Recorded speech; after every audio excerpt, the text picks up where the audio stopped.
YouTubers. It's been quite a while since I've done a cooking video. The last one I think I put up was the trip to South Dakota. And anyways, this last week I spent the whole week on a business trip to Łódź in Poland. And I got to thinking about some of the foods that I had over there and foods from places like Poland and Germany. And that reminded me that one of my favorite foods is sauerkraut. Nobody else in the family likes it, but I think the stuff is fantastic. So what I'm going to do today is make a sauerkraut casserole, a baked sauerkraut casserole with pork sausage and mashed potatoes and sauerkraut and a little bit of cheese on top. But instead of making a big casserole, because I'm the only one that eats the stuff, I'm going to make it into small plastic containers that I can freeze and take with me to work as lunches, and I can then just heat them up in the microwave at work. So to get started, what I'm going to do is just grate some Parmesan cheese, because I like to put a little bit of Parmesan cheese both on top of the dish and a little bit mixed right in with my mashed potatoes. So let's take a quick aim down and grate up a little bit of Parmesan. Zoom in just a teeny bit. There we go. So first thing we do, we're starting out with some really good Belgioso's Parmesan cheese. And we'll just have it like this. So there you go, you'll get the idea.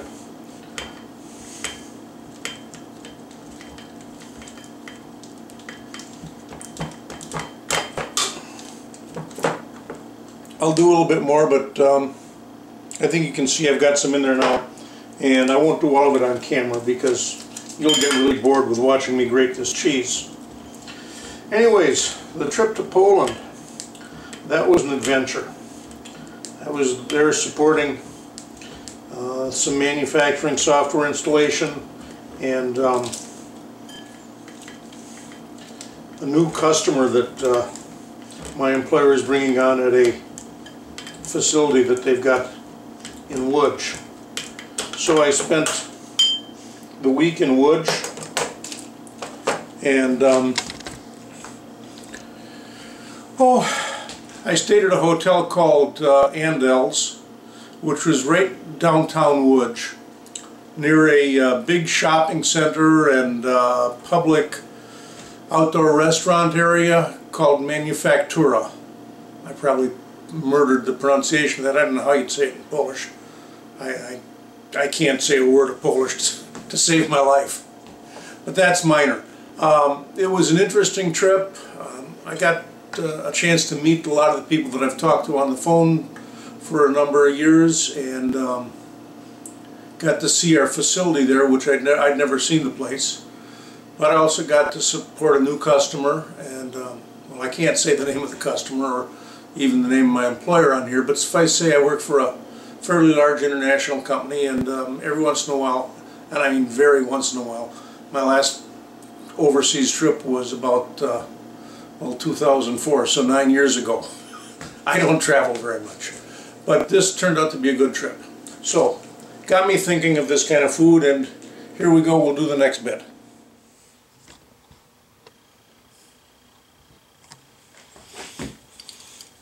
Isn't this an exciting job? I get to peel potatoes now. One of the downsides, or good sides depending on your point of view, of having real mashed potatoes as opposed to the instant powdery stuff. This tastes better, but it's a lot more work. And we stopped over at Festival Foods a couple hours ago, and they had these new red potatoes on sale, and they're kind of a nuisance to peel, but they'll taste good. And I'm not being perfect about the peeling. I don't care if there's a little bit of skin gets in there. I just don't want to leave them completely unpeeled either, you know, so what I'm just peeling them kind of in a gross way, just to get most of the skin off.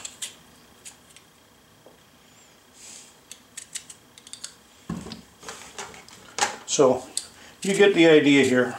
And then of course they're sitting in cold water. I'm going to add a little bit of salt, put them on the stove, bring them to a boil until they're soft, and then throw in a little bit of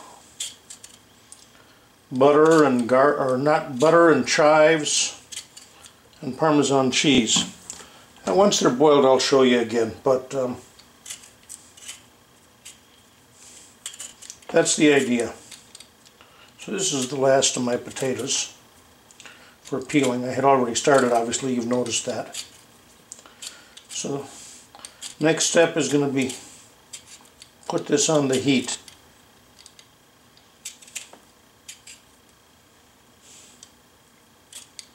There we go. I'd put a little bit more water in there and we'll heat those up. Okay, the potatoes are in here, just starting to heat up. I just turned the heat on under them. And you can see my handy dandy frying pan. Now the next thing that goes into this is pork sausage.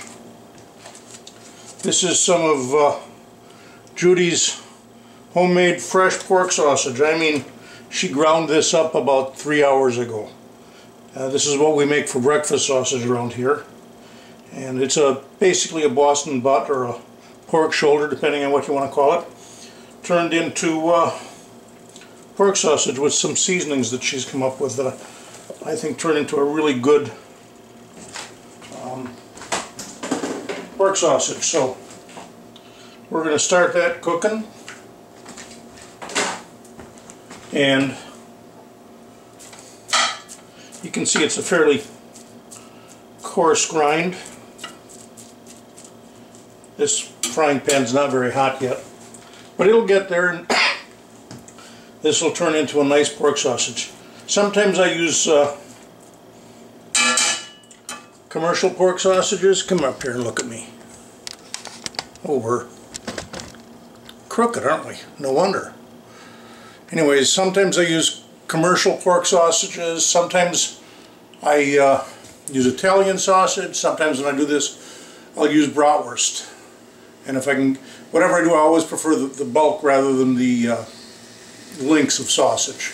So even if I buy bratwurst that are links, I'll pull the skins off them and just fry up the meat that way. So that when I make the casserole, I can have just a layer of ground sausage in it. And that's what I like. There we go. I can start to hear this. I don't remember where I came up with this recipe.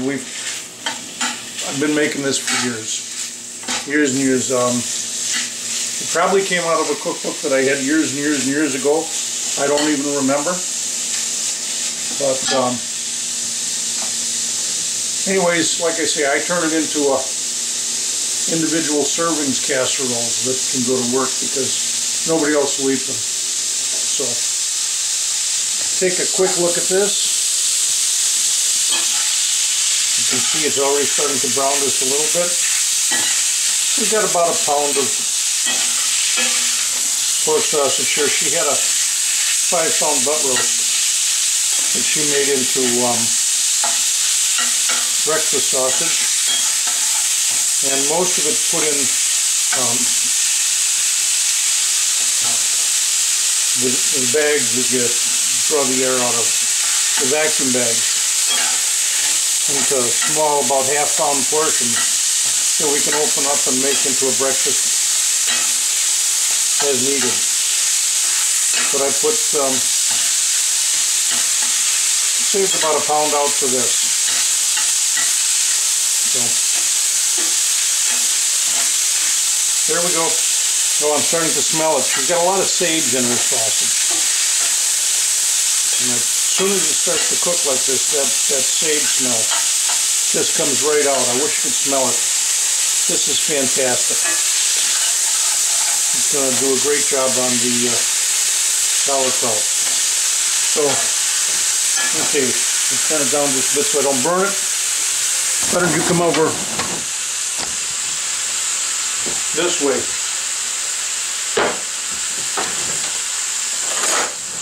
Next step, sauerkraut. You know, they tell you that a can like this, it's a 27-ounce can, they tell you it's 22 servings of sauerkraut. They're full of beans. The companies that do this, they want to make it sound like their serving size is small, low calorie or something, I don't know. But to my mind, this is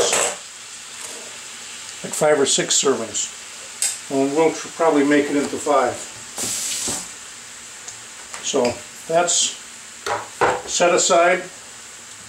I've got some parsley and some chives that I'm going to put into the potatoes when I mash them. That's fine.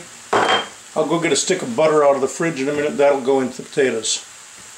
So next little bit coming up soon. Well, this looks a little bit different, doesn't it? I decided I want a little bit more meat in there, so I went rummaging around in the freezer because I didn't want to open up one of the other pork sausages that Judy made. So I found two links of chorizo from Clemmert's in Milwaukee. They make good sausage.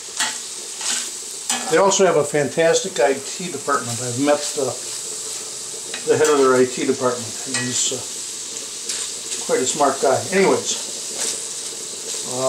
I decided to chop up those 2 chunks of frozen chorizo and just throw it in. So this ought to be a really interesting flavor. We've got the chorizo to make it Spanish or Mexican. We've got the pork sausage, which would probably be German or Polish or Dutch, something of that ilk. And of course the sauerkraut, German and Polish. So just frying that up. Let's take a quick look at our potatoes. They're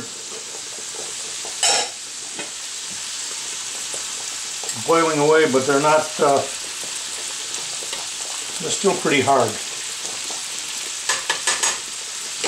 So we'll put the lid back on them, just let them boil a bit longer. And continue to fry this up. That'll be a pretty interesting flavored dish. So that's what we're going to have.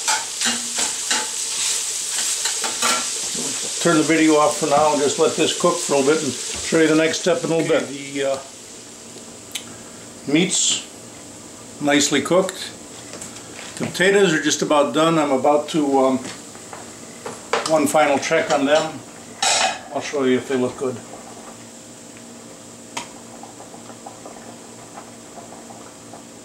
I'm thinking we give them about one or 2 more minutes.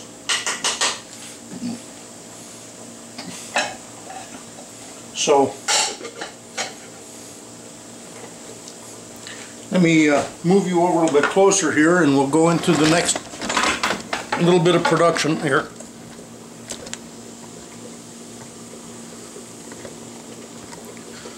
So what I'm going to do next is just start filling these plastic containers with sauerkraut.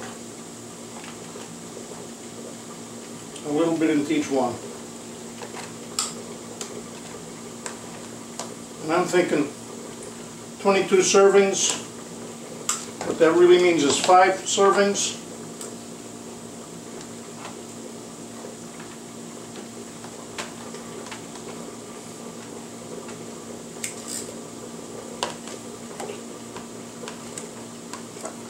At least the way I like sauerkraut, so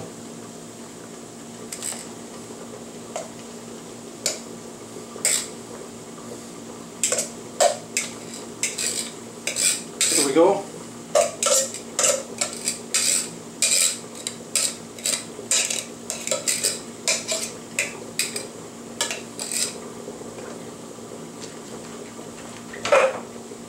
sauerkraut, just the way I like it. Good sized servings. Okay, let's push those back out of the way for a minute. And I'm going to turn off the heat, grab a hot pad, and drain the potatoes. You don't need to see that because, well, it's boring. You know, draining potatoes. But I do need a decent hot pan because this sucker is hot. Just into the colander. Go back over here.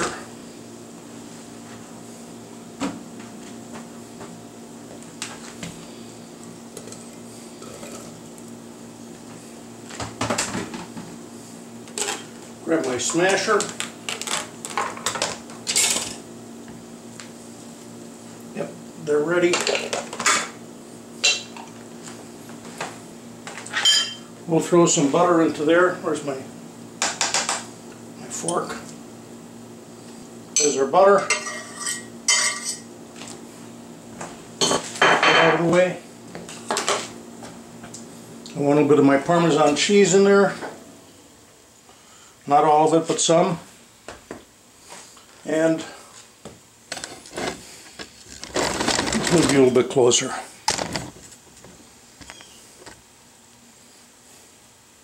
The chives. Chives and parsley. Again, we'll set that out of the way.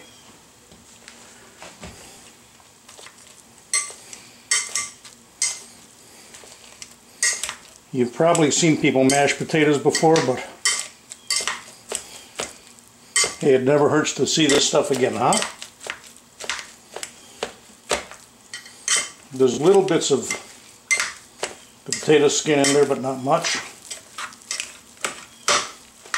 And that little bit of red skin mixed with the green from the chives, which, by the way, I can start to smell now.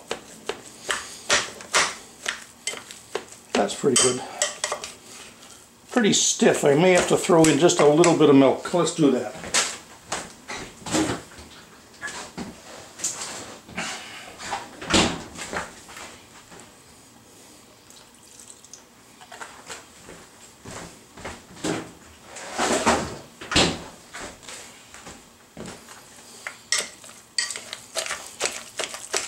That's better.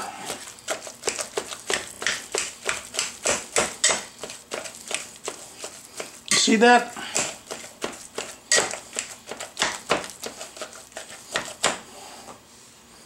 We'll just grab the hot pad again.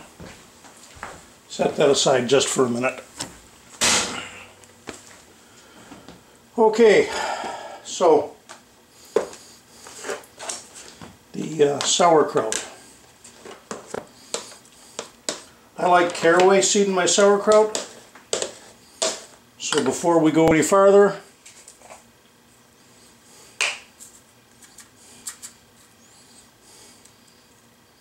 I like lots of caraway seed in my sauerkraut. I really do. I'm a great fan of the stuff.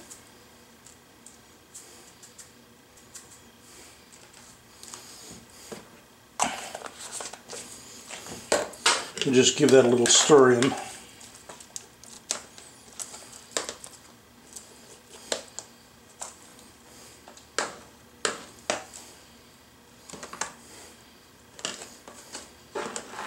Okay, there's that. The next thing we're going to do is we'll put a bit of meat into each one of them. Just cover the sauerkraut in meat.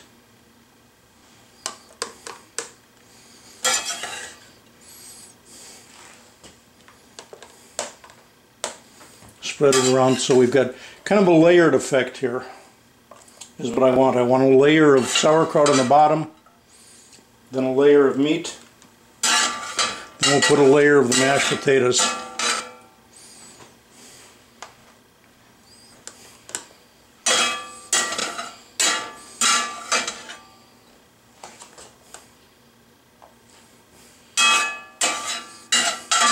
And I think you can get the idea of how I'm constructing this casserole. Now, you know, if I were making this to serve to a big group, I'd put it in a nice big baking dish, and that would work out really good too. So I need a quick grab a spoon. Let's get the mashed potatoes over here.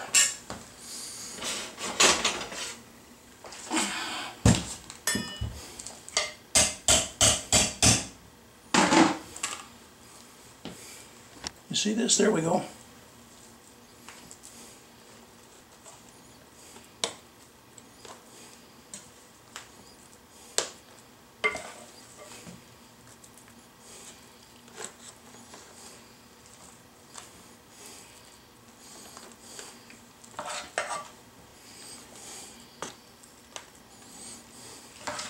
Tell you what, this is hot stuff to be making on a summer day. It's not a real hot day today. We're only in the 70s today, but it's hot enough to be making this kind of food that I'm starting to sweat.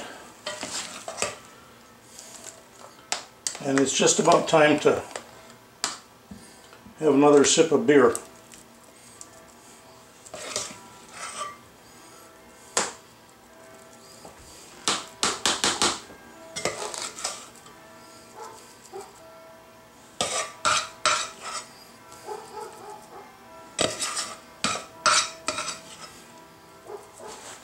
Okay, there's the end of that. Set the pot out of the way.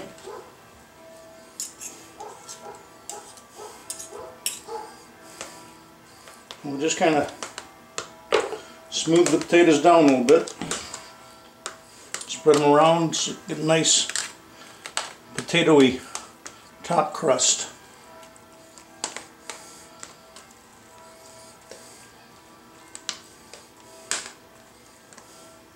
And the final thing we're going to do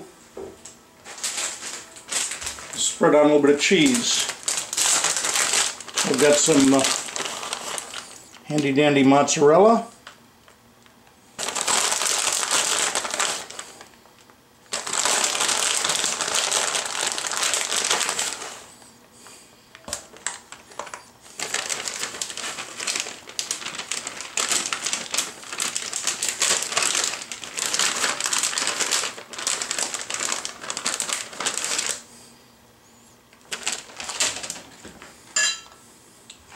And the rest of my Parmesan.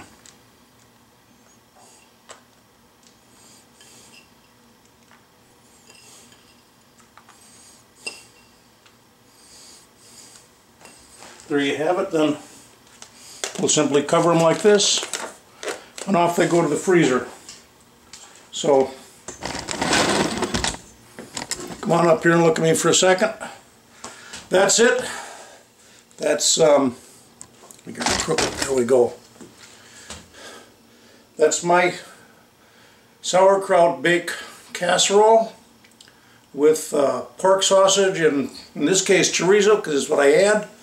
And like I say, sauerkraut with caraway seed, mashed potatoes, some cheese on top. To my mind, it's a perfect comfort food meal. If you'd like to try it, I highly recommend it to you. I really do. It's great comfort food. And if you like this or any of my other videos, I would very much appreciate it if you'd subscribe to my channel. Thanks for watching. I appreciate it. Bye-bye. It is still hot out here today, you know. So this is going to taste really good.